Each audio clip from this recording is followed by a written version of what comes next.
Hello students, welcome to my channel motion commerce classes. Last video में मैंने operating cycle method का concept building question कराया था, तो एक क्वेश्चन और कराते हैं ऑपरेटिंग साइकिल बेस्ड, ताकि प्रैक्टिस आपकी अच्छे से हो सके। चलिए स्टार्ट करते हैं इस क्वेश्चन को। From the following information extracted from the books of manufacturing company, compute the operating cycle period and required working capital. हमें यहाँ पर ऑपरेटिंग साइकिल पीरियड निकालना है और रिक्वायर्ड वर्किंग कैपिटल निकालनी है। पीरियड कवर्ड 365 डेज, यानी कि जो भी टाइम पीरियड लिया जाएगा वो एक साल के लिए, यानी कि 365 टोटल डेज लिए जाएंगे। उसके बाद देखिएगा average period of credit allowed by suppliers. यहाँ हमें पेमेंट टू क्रेडिटर्स निकालने की जरूरत ही नहीं है, क्योंकि वहाँ का जो पीरियड टाइम दे रखा है 16 डेज दे ही रखा है ऑलरेडी। चलिए next, total debtors of outstanding 2,41,100, लेकिन यहाँ पर डेटर्स के लिए हमें कलेक्शन फ्रॉम डेटर्स के लिए पीरियड टाइम निकालना पड़ेगा। क्रेडिटर्स का दे रखा है, लेकिन डेटर्स के लिए हमें यहाँ पर निकालना पड़ेगा। रॉ मटेरियल कंजम्पशन दे रखा है 22,03,000, टोटल प्रोडक्शन कॉस्ट दे रखी है 51,10,000, टोटल कॉस्ट ऑफ सेल दे रखी है 52,51,000, सेल्स फॉर द ईयर दे रखी है 80 lakh, value of average stock maintained, यानी कि हमें जो है एवरेज स्टॉक दे रखा है। अगर आपको याद हो, लास्ट वीडियो अगर आपने देखी हो, तो एवरेज स्टॉक निकलता है opening stock plus closing stock divide by 2, मगर हमें यहाँ पर ऑलरेडी एवरेज स्टॉक दे रखा है किस किस का, रॉ मटेरियल का, WIP का और फिनिश्ड गुड्स का। तो चलिए क्वेश्चन बहुत बढ़िया है, इसको स्टार्ट करते हैं और इसको सॉल्व करते हैं। चलिए बात करते हैं सबसे पहले रॉ मटेरियल स्टोरेज पीरियड की। सबसे पहले हम करेंगे रॉ मटेरियल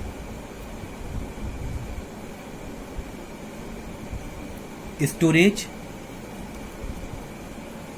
पीरियड। बच्चों, इसका फॉर्मूला क्या होता है? Average stock of raw material divide by average consumption of raw material. ठीक है, average stock of raw material divide by average consumption of raw material. अब ढूंढते हैं क्वेश्चन में कि एवरेज स्टॉक रॉ मटेरियल का दे रखा है हमें 1,63,000, ये दे रखा है हमें 1,63,000 का एवरेज स्टॉक दे रखा है। बात आती है एवरेज कंजम्पशन, हमें दे रखा है कंजम्पशन ऑफ रॉ मटेरियल्स दे रखा है, रॉ मटेरियल कंजम्पशन दे रखा है 22,03,000, लेकिन बच्चों ये रॉ मटेरियल कंजम्पशन दे रखा है टोटल डेज के लिए, 365 डेज के लिए। हमें चाहिए होता है एवरेज, यानी कि पर डे का।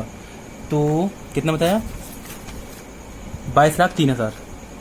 तो ये 22,03,000 हमें दे रखा है total consumption of the raw material, but हमें निकालना है एवरेज। इसको हम डिवाइड करेंगे 365 डेज से, तो पर डे का आ जाएगा, यानी एवरेज आ जाएगा।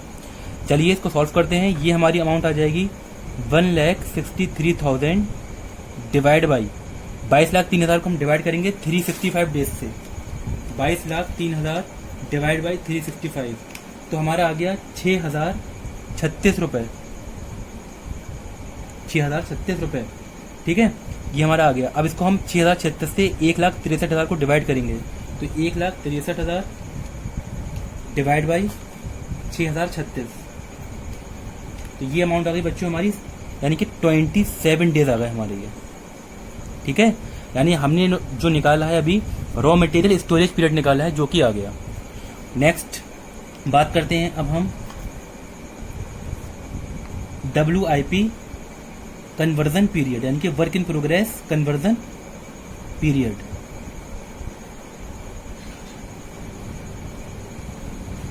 देखिए इसका फार्मूला क्या होता है? इसका फार्मूला होता है average stock of WIP upon average cost of,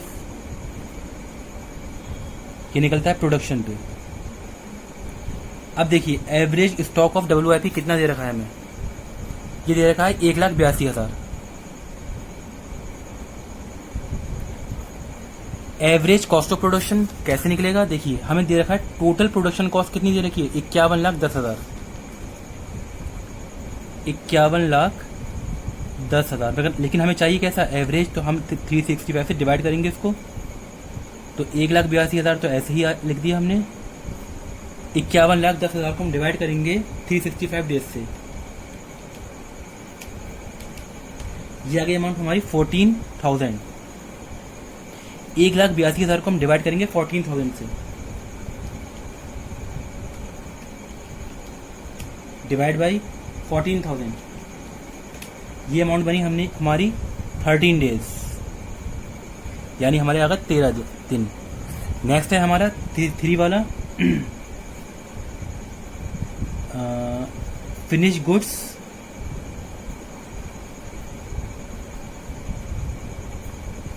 storage period.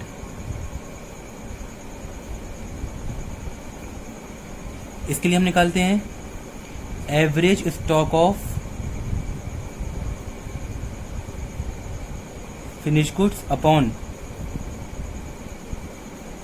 Average cost of goods sold. देखिए average stock of finish goods कैसे निकलेगा, दे रखा है हमें फिनिश गुड्स दे रखा है, एवरेज वाला हमें 1,29,500, 1,29,500। बात चलती है average cost of goods sold की। तो average cost of goods sold हमें दे रखा है कॉस्ट ऑफ सेल्स, यानी कि average cost of goods sold नहीं दे रखा है, तो कॉस्ट ऑफ सेल्स को ही हम क्या मान लेंगे, कॉस्ट ऑफ गुड्स सोल्ड या कॉस्ट ऑफ सेल्स ही हम इसको मान लेंगे। तो ये हमारी अमाउंट आ जाएगी बच्चों 52,51,000, 52,51,000। लेकिन हमें चाहिए एवरेज, तो 3 डिवाइड बाई 365, इसको हम लिखेंगे 1,29,500 ऐसे ही रहा, डिवाइड बाई हम लेंगे 52,51,350 को डिवाइड करेंगे 52,51,000 डिवाइड बाई 365, ये अमाउंट आ गई हमारी 14,386 रुपये पर डे का। तो 1,29,500 को अब हम डिवाइड करेंगे बच्चों 14,386,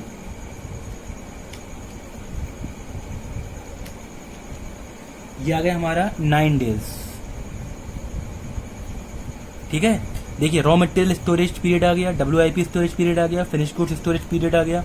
अब 2 बचते हैं हमारे कौन कौन से, पेमेंट टू क्रेडिटर्स पीरियड, मगर वो हमें दे रखा है 16 डेज क्वेश्चन में, तो हमें निकालने की जरूरत ही नहीं है।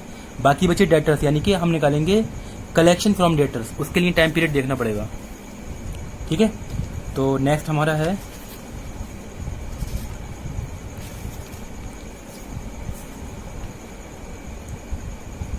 Collection from debtors.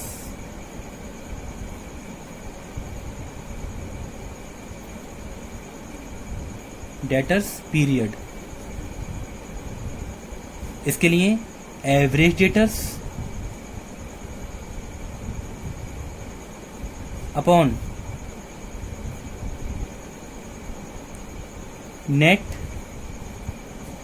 Credit sales.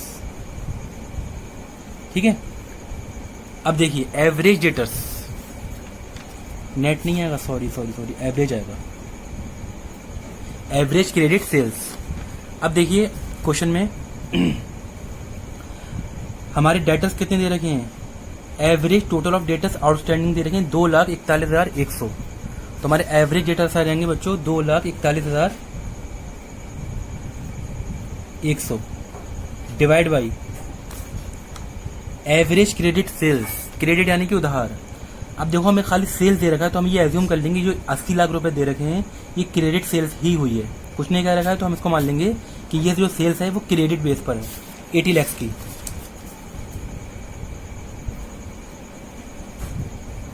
ठीक है, मगर हमें चाहिए एवरेज, तो डिवाइड बाई 365। अब हम करेंगे 2,41,100 को ऐसे ही लिखेंगे, उसके बाद अब करना है 80 लाख को हम डिवाइड 365 से, तो 80 लाख डिवाइड बाई 365, ये बनी अमाउंट हमारी 2,21,918, 21,918। अब देखिए 2,41,100 को डिवाइड करेंगे हम 21,918, ये हमारे आ गए 11 डेज, ये आ गए हमारे 11 डेज। तो कलेक्शन फ्रॉम डेटर्स कितना आ गया? 11 डेज। बच्चों अब हमें निकालना है क्या? Operating cycle period. और operating cycle period equal to होता है रॉ मटेरियल का टाइम पीरियड प्लस WIP का time period plus finish goods का टाइम पीरियड प्लस डेटर्स का टाइम पीरियड माइनस क्रेडिटर का पीरियड। तो देखिए रॉ मटेरियल के दिन हमने कितने निकाले थे? 27, ये निकाले थे 27। वर्क इन प्रोग्रेस के हमने डेज कैलकुलेट किए थे 13 डेज। फिनिश गुड्स के हमने कैलकुलेट किए थे 9 डेज। डेटर्स हमने कैलकुलेट किए थे बच्चों डेटर्स के 11 डेज। और क्रेडिटर्स के हमें क्वेश्चन में ही अवेलेबल हैं जो कि हैं 16 डेज। ये हम माइनस कर देंगे। तो देखिए 27 में 13 जोड़ेंगे, 9 जोड़ेंगे, 11 जोड़ेंगे और उसमें से माइनस कर देंगे 16। देखिए कितना आता है? 27 प्लस 13 प्लस 9 प्लस 11 माइनस 16, ये आ गया हमारा 44 डेज। यानी हमारा ऑपरेटिंग साइकिल पीरियड कितना आ गया? 44 डेज। अब हमें चाहिए क्या?